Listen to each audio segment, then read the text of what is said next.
Alors aujourd'hui, nous allons essayer de voir, suite à une question qui a été posée, quelle est la façon d'étudier la Torah qui génère le plus de brachot et de yeshuot. Hier, nous avons dit que Esav cherchait le moment où Yaakov serait plus vulnérable, suite à ce qui s'est passé, comme on l'a vu hier, et il a dit « Yikrevu yeme evel avi ». Le deuil de mon père arrivera et je porterai atteinte à Yaakov. Et nos maîtres nous expliquent pourquoi est-ce qu'il parle du deuil plutôt de la disparition du père. Il dit parce que pendant le deuil, on n'a pas le droit d'étudier la Torah. Donc comme on n'a pas le droit d'étudier la Torah, alors Yaakov sera moins investi et donc là il deviendra plus vulnérable. Et la question qui a été posée, et dont je vous fais part, on va essayer d'apporter un élément de réponse, et la suivante dit, pendant l'Ohalenu, une période de deuil, il n'y a pas de devoir d'étudier la Torah, on est exempt des mitzvot. Il y a le devoir d'étudier la Torah, certes, alors il ne faut pas étudier la Torah avec tout l'approfondissement et toute la joie que la Torah pourrait procurer. Mais il y a une mitzvah d'étudier la Torah. Alors, Yaakov, sans aucun doute, Ishtam Yoshev Ohalim, étudier la Torah normalement et même dans des circonstances difficiles, il étudie aussi la Torah.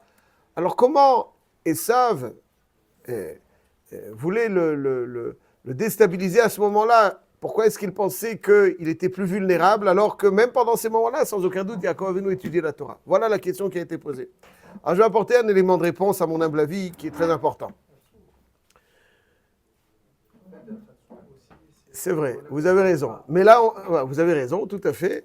Néanmoins, ici, on a l'impression qu'Esav misait sur la Torah qui sera moins protectrice. Alors que oui, on a le droit d'étudier la Torah. Voilà la question qui a été posée. Alors, l'élément de réponse est la suivante.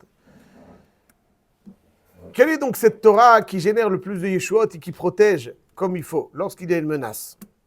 Il y a une Gemara dans Masechet Megillah qui nous relate un épisode très curieux et qui est expliqué dans cette Gemara.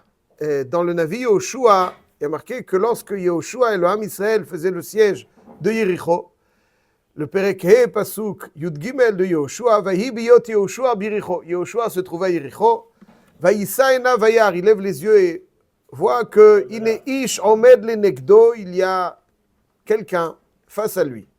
Vecharbo shelufa biyado, et qui a l'épée donc brandie. Donc ça veut dire qu'il y a une menace. Vayelech Yehoshua elav, vayomer lo halanu ataim letzarenu, fais-tu partie des nôtres ou de nos adversaires? Vayomer lo ki ani sar tzva Hashem ata bati. Lo ki ani sar tzva Hashem ata bati. Je suis venu maintenant. Vayipol Yehoshua el panav artza. Quel est le sens de ata bati? Ani sar tzva Hashem ata bati, il a bien vu. Maintenant, je suis venu. Il a bien vu. Alors, qu'est-ce qu'il vient rajouter avec le deux mots ata bati? Maintenant, je suis venu. La Gemara dans Masechet Megillah Daf Gimel Amud Aleph nous dit la chose suivante. Il dit comme ça.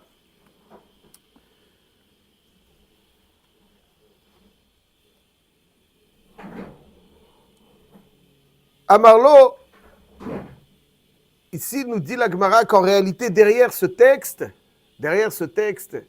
premier où on a l'impression que Yehoshua demande au Malach, fais-tu partie des nôtres? Je ne savais pas que c'est ou pas. Il dit, la Gemara nous dit comme ça, Halanu ata emesh bitaltem tamid shel ben arbaim, va'achshav bitaltem talmud Torah. Donc, pendant le siège, il y a eu des failles dans le fonctionnement du Ham Israël. Il y a eu tamid shel ben arbaim, le korban quotidien qui n'a pas été approché. Vu le fait qu'ils étaient occupés, donc dans le siège, Va'achshav bitaltem talmud Torah. Et maintenant, vous avez été mevatlim talmud Torah. Voilà le reproche qu'adresse le Malach, qui n'est pas explicite dans le texte, mais on va le voir tout de suite. Comment est-ce qu'il est insinué dans le texte? Donc il y avait deux failles, deux reproches que lui fait. Bitaltem talmid shel ben arbaim et bitaltem talmud Torah. On y revient. Amarlo alezemen bata. C'est Charbo Shlufa Beyado, ça veut dire qu'il y a une menace. On est le matzav shel Zakana, on est le matzav de guerre. Le Ham Israël donc fait le siège de Yericho Et Yoshua demande au Malach, ton épée qui exprime la menace dans laquelle nous nous trouvons, c'est la menace qui résulte du fait de ne pas avoir approché le Korban Tamid chez le Ben Arbaïm ou d'avoir été Mevatel Talmud Torah. Amarlo Atabati. Atabati, c'est pour Talmud Torah. Quel rapport? Où on voit ça? Tosfot nous explique comme ça.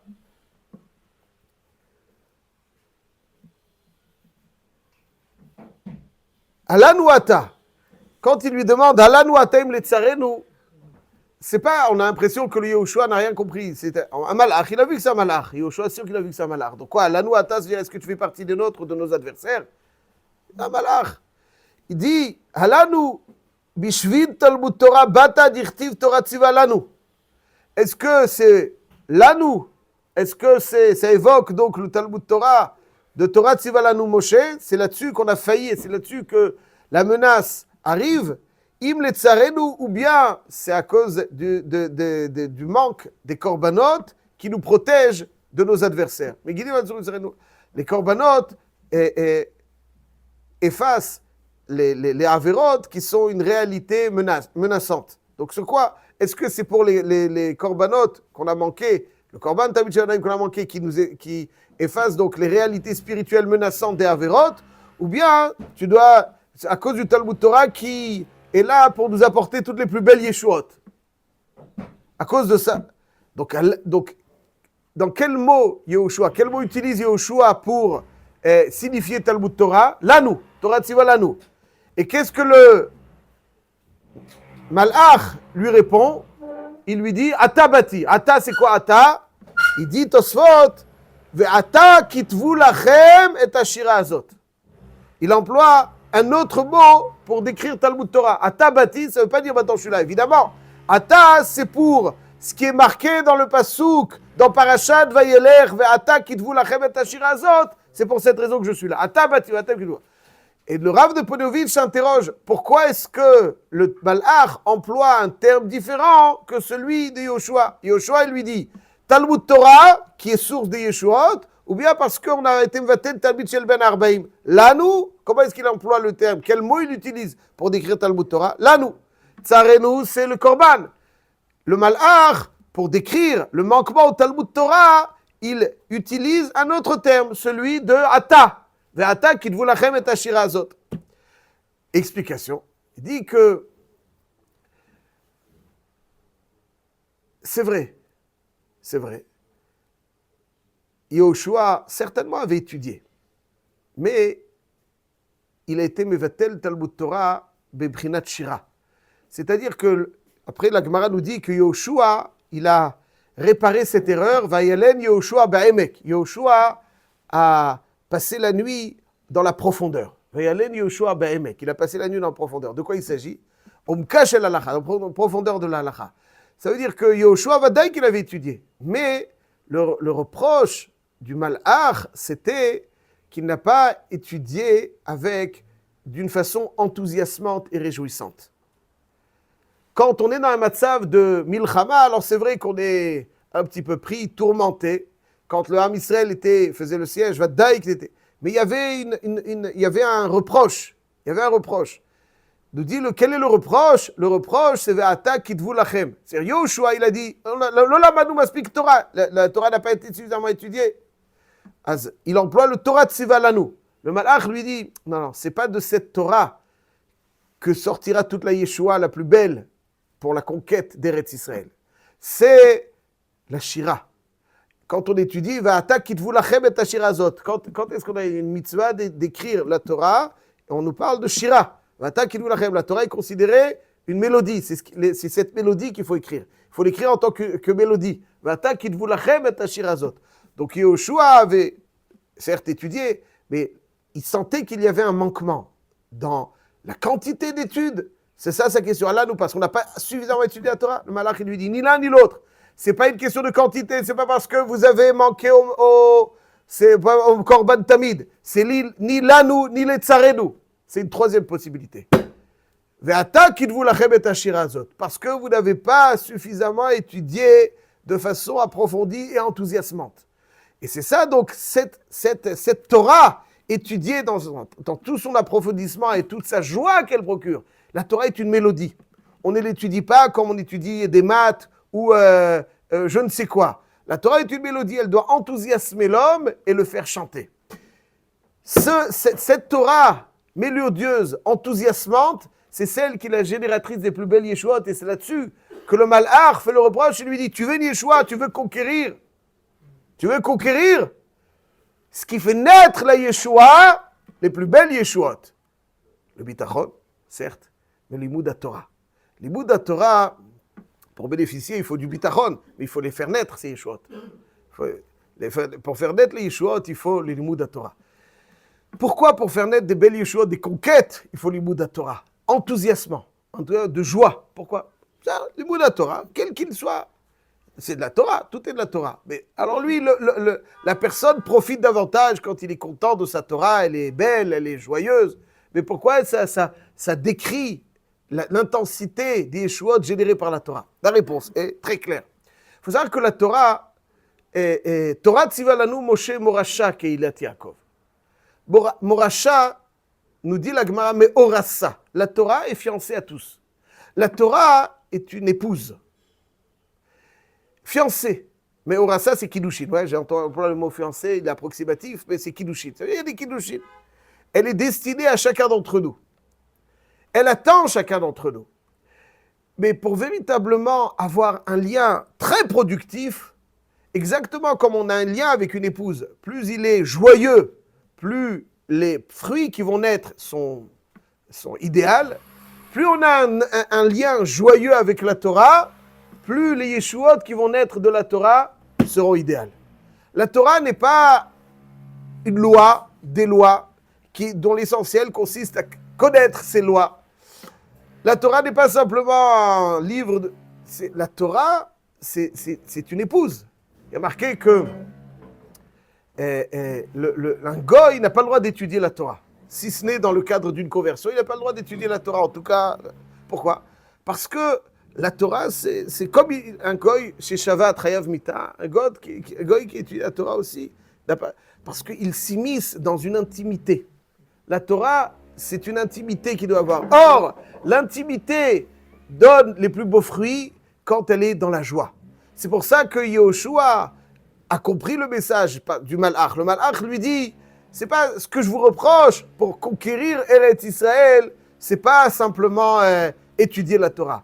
Ce que je vous reproche, c'est Ve'ata kitvu lachem et ashira azot. Parce que pour véritablement avoir les plus belles protections face à nos ennemis, c'est pour conquérir, c'est une Yeshua, c'est une Torah génératrice. Une Torah génératrice parce que quand le lien est fort avec une épouse qu'est la Torah, avec l'épouse qu'est la Torah, alors plus le lien est fort et intime et intense, plus les Yeshuot qui vont naître seront en conséquence. La raison pour laquelle Esav considérait que Yaakov était plus vulnérable, c'est parce que, pendant la période de deuil, c'est parce qu'il étudiera la Torah. Mais une Torah étudiée sans qu'il y ait une intensité de joie est une Torah moins intense, moins protectrice. Donc, est-ce que c'est pour nous protéger des avérotes qu'on a fait, ou bien c'est des corbanotes donc, qui nous protègent, ou bien c'est un manquement dans l'étude de la Torah? Mais pas, alors là-dessus, le Malach lui dit, c'est pas un manquement de l'étude. Quand on est dans une situation menaçante, telle que Yaakov l'était face à Esav, lorsqu'on était dans une situation menaçante, on a besoin d'une siyata d'Ishmaïa particulière, parce qu'on est dans l'adversité avec Yericho, qui était un makom de Toum'a, par excellence, malheureusement. Il fallait conquérir Yericho, c'était de la Toum'a, c'était pas une guerre, comme toutes les grandes guerres de la conquête d'Eretz Israël, c'est une guerre entre la Kedusha et la Toum'a. Donc il fallait intensifier et faire naître une intensité de Kedusha sublime. Comment on fait naître une intensité de Kedusha sublime qui nous permet de venir à bout de la Toum'a? Avec de la Torah étudiée avec Mitor Simcha. Pourquoi c'est important? La Torah Mitor Simcha, c'est pas simplement plus kiffant.